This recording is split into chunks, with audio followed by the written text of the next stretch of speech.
வணக்கம் நேர்களே, நான் கவிதா சத்யநாராயணன், கொஷப்பாவை யோகால இருந்து. நம்ம எப்பவுமே பேலன்ஸ் யோகாஸ் நிறைய பார்த்துட்டு இருக்கோம்.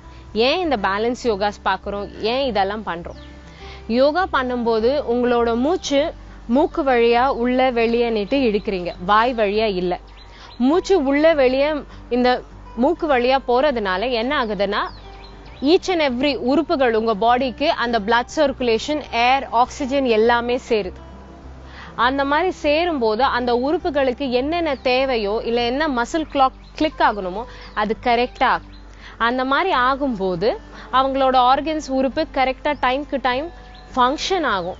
ஏதாவது கரெக்டா ஃபங்க்ஷன் ஆகாத பட்சத்துல அதை கரெக்டா மெயின்டைன் பண்றதுக்கு இந்த மூச்சு பயிற்சி எப்பவுமே ஹெல்ப் பண்ணிட்டு இருக்கும். ப்ராப்பரா ஒரு மூச்சு பயிற்சி எடுத்துட்டு இருந்தீங்கன்னா உங்க ஸ்கின்னுக்கே அந்த புத்துணர்வு இருக்கும். ஸோ அதை ரிஃப்ரெஷ் பண்றதுக்கும் ரெஜெனரேட் பண்றதுக்கும் இந்த மூச்சு பயிற்சி ரொம்பவே முக்கியம். வாய் வழியா நீங்க மூச்சு வாங்கினீங்கன்னா என்ன ஆகுன்னா வயிறுல தான் சேரும். ஸோ ஃபுல்லா இன்டர்னல் ஆர்கன்ஸ்க்கு உறுப்புகளுக்கு சேர்ற வாய்ப்பு இல்லை. அதனாலதான் உங்களோட மூச்சு பயிற்சி ரொம்பவே இம்பார்ட்டன்ட்.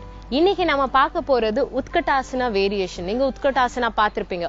சேர் போசதான் உத்கட்டாசனா சொல்லுவோம். ஆனா அந்த உத்கட்டாசனாலேயே வேரியேஷன் இருக்கு. அந்த வேரியேஷன் எதுக்கு பண்றோம்? அந்த பண்ணும்போது இந்த பாடியை ட்விஸ்ட் பண்ணிவிடும். இந்த மாதிரி ட்விஸ்ட் பண்ணி விடும்போது அத்லெட்டிக்ஸா இருக்கட்டும், சின்ன குழந்தைங்களா இருக்கட்டும், அவங்கெல்லாம் ஓடி ஏடி விளையாடுவாங்க. ஸோ இந்த மாதிரி ஆசனாஸ் பண்ணும்போது கைண்ட் ஆஃப் வார்ம் அப்பும் இருக்கும், ரிப் கேஜஸ் ஓப்பன் ஆயிடும். ஸோ அவங்க ஓடி வேடி விளையாடும் போது அவங்களுக்கு அந்த அடிபடுறதோ இல்லை இழுத்து பிடிக்கிற வாய்ப்பு ரொம்பவே குறையும். ஸோ சேர் போஸ் உத்கட்டாசனாவோட வேரியேஷன்ஸ் ரொம்பவே நம்மளுக்கு ஹெல்ப் பண்ணும். ஸோ இப்போ அதை எப்படி பண்ணலான்னுட்டு பார்க்கலாம். ஃபர்ஸ்ட் நான் உங்களுக்கு உத்கட்டாசனா எப்படி பண்ணலான்னுட்டு ஞாபகப்படுத்துறேன். நம்ம என்ன பண்ணணும், நம்ம ஸ்ட்ரெயிட்டா இது பண்ணிட்டு மெதுவா உங்க பெல்விஸ் போர்ஷனை புஷ் பண்ணுவோம். எப்படி? மெதுவா உங்களோட நீஸை முன்னாடி வச்சு பெல்விஸ் போர்ஷனை நீங்க புஷ் பண்ணி அண்ட் உங்க கைகளை மேல எழுப்புவோம். இந்த மாதிரி எழுப்பி நிக்க வைப்போம். இந்த மாதிரி பண்ணிட்டே இருக்கும். ஸோ இது உத்கட்டாசனா. இந்த உத்கட்டாசனால ஸ்லோவா நமஸ்தேவை பிடிக்கணும். இந்த மாதிரி நமஸ்தேவை பிடிச்சு மெதுவா உங்களோட எல்போ ஜாயிண்ட்டை சேர்த்து நீங்க உங்க பக்கத்துல கொண்டு வாங்க. ஸ்ட்ரெயிட்டா இந்த இடத்துல கொஞ்சம் நேரம் நில்லுங்க. உங்களால அந்த பேலன்ஸ் இருக்குதான்னு பாருங்க. அந்த பார்த்ததுக்கு அப்புறமா மெதுவா குனியுங்க. குனிஞ்சிங்கன்னா உங்க அடிவயிறு உங்க தொடை மேல விழும். இந்த மாதிரி குனிஞ்சிட்டு மெதுவா உங்களோட லெஃப்ட் கையை ரைட் தொடை மேல வச்சு ஓபன் பண்ணி மேல பாருங்க. ஓபன் பண்ணி பார்த்துட்டு மூச்சு உள்ள வெளியே. இந்த மாதிரி பண்ணும்போது உங்க தொடைகள்ல இருக்கிற தசைகள் தானாகவே ஆக்டிவேட் ஆகி ஒர்க் பண்ண ஆரம்பிக்கும். இந்த மாதிரி பண்ணும்போது பேக் பெயின் இருக்கிறவங்களுக்கு இது ஒரு நல்ல தீர்வாவே இருக்கு. மெதுவா முன்னாடி பாருங்க. மெதுவா முன்னாடி பார்த்துட்டு மெதுவா நீங்க மேல ரிலாக்ஸ் பண்ணணும். இது பைபோஸ். அதனால இன்னொரு பக்கம் பண்றது ரொம்பவே இம்பார்ட்டன்ட்.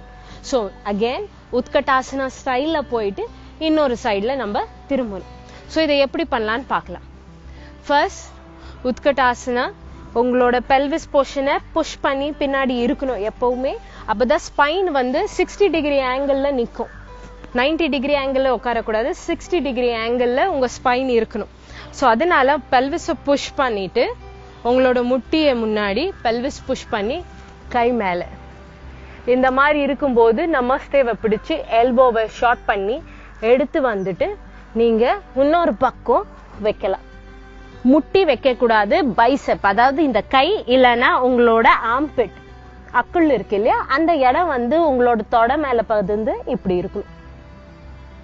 மூச்சு உள்ள வெளியே, மூச்சு உள்ள வெளியே.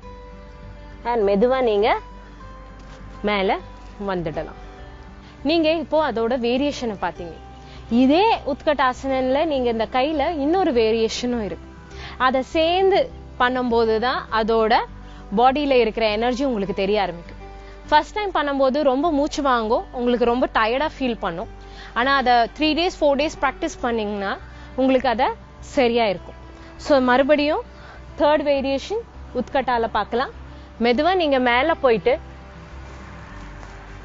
உங்களோட கைகளை சேர்த்து நீங்க நார்மலி நீங்க இப்படி வைக்கிறீங்க இல்லையா, இந்த மாதிரி வைக்கும் போது உங்க கை, அதாவது இந்த கை கீழே போகும் அண்ட் முன்னொரு கை மேல போய் நிற்கும். அண்ட் நீங்க மேல பார்ப்பீங்க. மூச்சு உள்ள வெளியே, மூச்சு உள்ள வெளியே. அண்ட் மெதுவா நீங்க அங்கேயே நமஸ்தே பிடிச்சிக்கிட்டு இன்னொரு சைட்ல நீங்க போலாம். போய் கை கீழே பதியணும், உங்க பாதத்துக்கு பேரலா இருக்கணும். கை மேல, மூச்சு உள்ள வெளியே, மூச்சு உள்ள வெளியே. அண்ட் மெதுவா வந்துட்டு நீங்க மேல வரலாம். நீங்க இப்போ உத்கட்டாசனாவோட ஸ்டைல் பாத்தீங்க, அதாவது வேரியேஷன்ஸ். எப்பவுமே உத்கட்டாசனா பண்ணீங்கன்னா ஒரு ஸ்டைல மட்டும் மெயின்டைன் பண்ணாம அதோட வேரியேஷன்ஸும் நீங்க பண்ண ஆரம்பிச்சீங்கன்னா it will take 15 to 20 minutes நீங்க அதை ப்ராக்டிஸ் பண்ணுறேன். ஸோ டெய்லி நீங்க அந்த 15 to 20 minutes இதுக்கே ஒரு பர்டிகுலர் ஆசனாக்கு எடுத்தீங்கன்னா உங்களுக்கு பெர்ஃபெக்ஷன் வரும். அந்த வர வர உங்களுக்கு ஸ்ட்ரெயின் தெரியாது, வலி தெரியாது.